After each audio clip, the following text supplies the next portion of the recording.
नमस्कार, मैं आपके साथ सत्यनारायण जोशी, क्रांतिकारी 29 न्यूज़ में आप सबका स्वागत है। जब चुनाव या कोई इस प्रकार का आयोजन होता है तो पुरानी बातें निकल के बाहर आती है। हाल ही में कांग्रेस प्रत्याशी करण सिंह जी उचाड़े के बारे में एक सोशल मीडिया पे एक वीडियो काफ़ी ट्रोल पे चल रहा है। उसी वीडियो को सच्चाई जानने के लिए विश्नोई टाइगर फोर्स के राष्ट्रीय अध्यक्ष रामपाल भवाद उनके साथ बातचीत करते हैं। उन्हीं के द्वारा ही वीडियो जारी किया गया था। क्या मामला है, आखिर उनकी छवि धूमिल करने की कोशिश की जा रही है या मामला सच्चाई पे है? हमारे चैनल का आपका स्वागत है। धन्यवाद। रामपाल जी, एक सोशल मीडिया पे वीडियो काफ़ी वायरल हो रहा है और उसमें आप ही कह रहे हैं कि गिरफ्त शिकार जैसा कोई प्रकरण आप बार बार बता रहे हैं। क्या मामला है आपका? प्रकरण हकीकत है और मेरा काम आरोप प्रत्यारोप का नहीं है।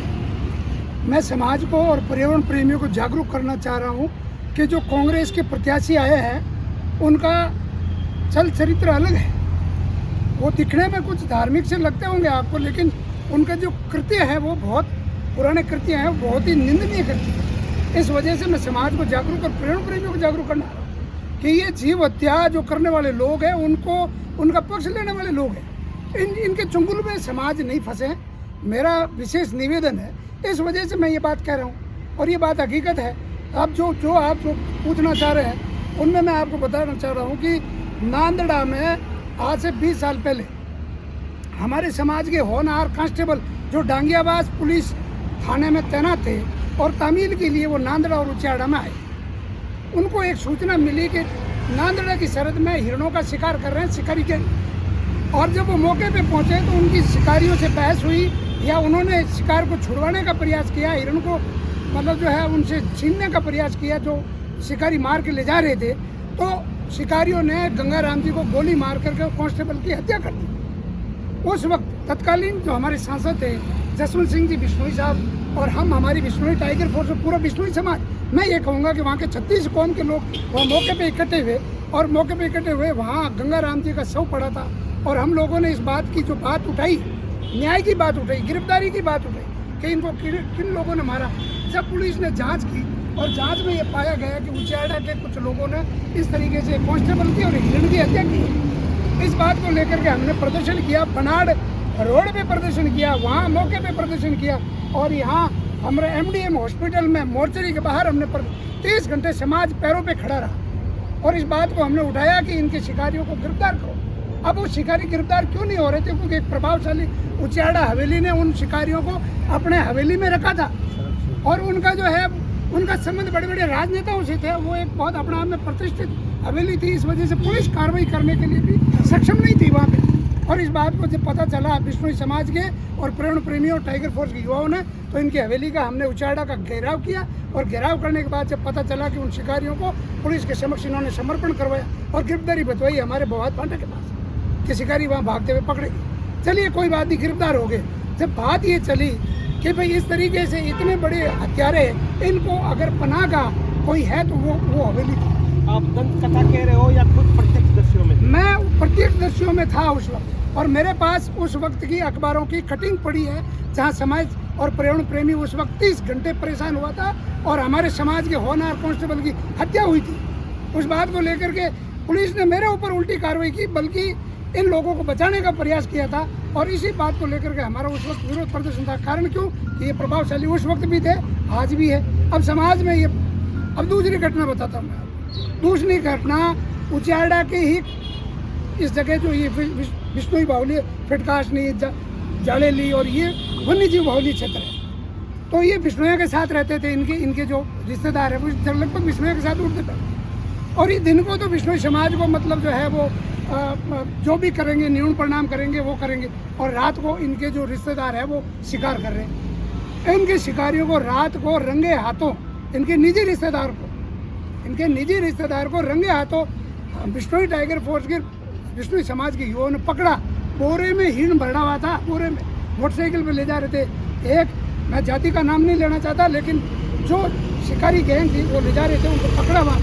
पकड़ने के बाद पुलिस वन विभाग में केस दर्ज हुआ, उसको लेकर के हमारी आपस में तनातनी हुई। जोधपुर जिला कलेक्टर के पास इन्होंने कहा कि मैं 3 दिन से मेरे रिश्तेदारों को बाहर निकाल दूंगा। मैंने कहा 3 महीने से निकाल के बता देना। और मैं धन्यवाद करता हूँ माननीय उच्च न्यायालय राजस्थान को कि उस तत्कालीन वहाँ के जज हिमताराम जी पंवार थे, उन्होंने इन शिकारियों की जमानत खारिज की और 3 महीने तक वो जेल में रहे। तो मैं आपको कह रहा हूँ, मैं सबूतों के साथ बात कर रहा हूँ। आप आगे इस आरोप के ऊपर कायम रहेंगे? अरे मैं तो कायम उस वक्त भी था, आज भी हूँ और आने वाले भविष्य में रहना है भाई। मेरे पास सबूत है। ये व्यक्ति जो आज समाज में प्रवचन दे रहा है कि मैं बड़ा राम भक्त हूँ, बड़ा विष्णु भक्त हूँ, अब आप क्यों ये बाहर लेके आ रहे हो? हम तो शुरू से लेके आ रहे हैं। उस वक्त तो ये राजनीति भी नहीं थे, वो कहाँ थे? उस वक्त भी हमने विरोध किया था और हमारा विरोध बीच में भी था। जब भी इस तरीके के ये पनाहगारों के साथ खड़े होते हमारा विरोध रहता है और आज भी हमारा विरोध है और भविष्य में भी रहेगा। रामपाल पवार और विष्णु समाज का एक एक युवा जब तक खड़ा है ऐसे लोगों की खिलाफत करता रहेगा और हम जबरदस्त इनकी खिलाफत करता है। समाज के जो भी जिस विचारधारा, राजनीतिक विचारधारा से जुड़े हुए लोग हो, आप लोगों से मैं निवेदन करना चाहता हूँ इस वीडियो के माध्यम से, इस मेरी ऑडियो वीडियो के माध्यम से, कि आप लोग ऐसे लोगों के चंगुल में नहीं आए और ऐसे लोगों को अगर जनप्रतिनिधि बना दिया तो आने वाले समय में विष्णु समाज के नहीं, पर्यावरण वन्य जीवों के लिए खतरा है। और एक आरोप और लगाता हूँ मैं, और वो तो हकीकत है। आज भी जाके आप देखो, इन्होंने अपने पिताश्री के नाम से कॉलोनियाँ काटी है। कॉलोनियाँ काटी, ये तो पता है, बहुत सारे कागज पड़े, इन्होंने गरीबों के कहाँ जिस तरीके से इन्होंने ज़मीनें हड़पी है, वो तो एक जांच का विषय है, होना भी चाहिए ऐसी जांच। मैं तो राजस्थान सरकार और भारत सरकार से मांग करता हूं कि ऐसे व्यक्तियों के खिलाफ जिन्होंने अवैध तरीके से लोगों की जमीन हड़प करके और पर्यावरण को नुकसान पहुंचाया, खेजड़ियों को काटा है, उनके खिलाफ सख्त कार्रवाई होनी चाहिए।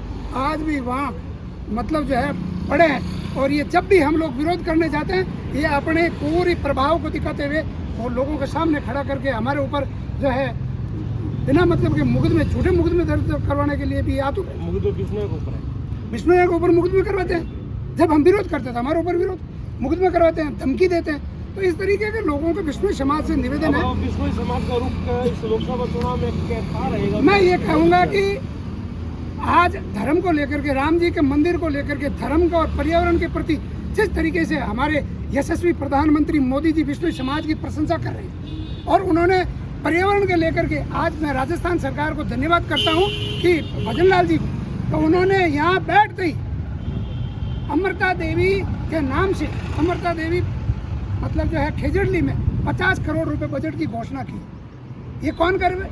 ये बीजेपी सरकार कर रही है। वहाँ पे अमृता देवी पर्यावरण के नाम से अगर किसी ने पुरस्कार की घोषणा की, किसने की? बीजेपी सरकार ने की।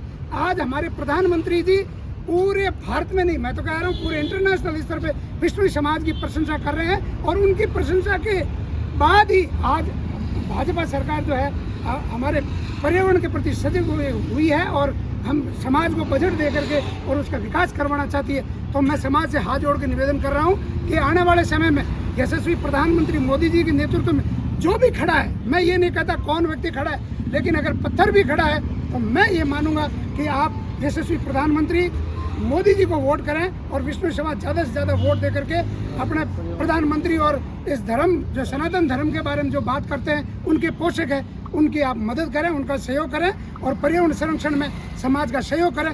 ये मेरी अपील है। धन्यवाद। आप देख सकते हैं कितना विरोध इनके अंदर है, इनके अंदर किस प्रकार का एक विरोध और क्यों उभर रहा है, ये चीज़ें भी सोचने का विषय है। क्योंकि मारवाड़ में कहा होते हैं हापे चीज़ें कामडार किने देने दोष, इस प्रकार की विचारधारा है जो पहले अगर आप किसी प्रकार का अगर विरोध रखते हैं तो जब आप किसी प्रतिष्ठित पद पे पहुंचते हैं या वहाँ शिखर पे रहते हैं तो इस प्रकार का विरोध सामने आता है। मिलवाते हैं आपको अगले शख्सियत के साथ, तब तक के लिए जय हिंद।